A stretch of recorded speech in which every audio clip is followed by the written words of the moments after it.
प्रत्येक घर मानकरे तुलसी गछ लगी थाए। हिंदू धर्म अनुसार तुलसी गछर विशेष महत्व रही। तुलसी गछ को प्रतिदिन पूजा करने द्वारा घरे सुख समृद्धि आगमन होता है। यह भगवान विष्णु कृपालाभ होता है।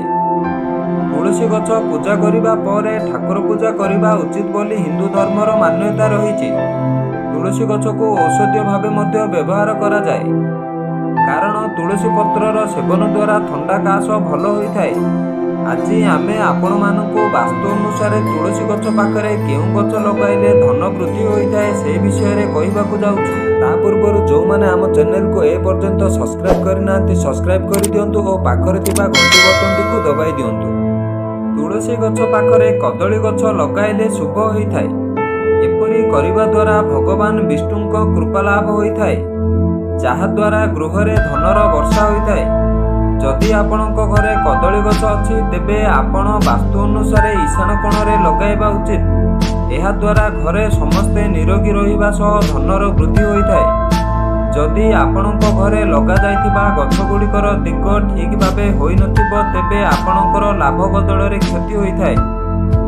तेणु प्रत्येक गछ गुड़िक घरे लगाइबा समय सठिक दिगरे लगाइबा उचित। तुलसी गछ पाखरे कदली गछ लगाइले आपणक जीवन में चलीथिबा धनजनित समस्यार निवारण होई परिबो। जदि आपणक घरे दुख दरिद्रता लागी रही तेबे एही उपाय करिबा द्वारा एहा दूर होइथाय। आम जीवन में प्रत्येक गछ गुड़िकर विशेष महत्व रही।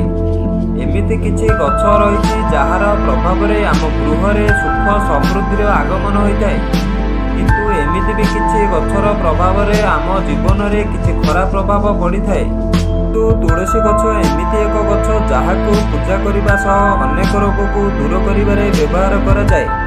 एमिति कि जदि आपण घर बाहरिबा समय तुलसी गछर दर्शन करि जांती तेबे आपणकर समस्त काम पूर्ण हेबो। आपण जीवन में सफलतार शीर्ष रे पहुंची पारिबे।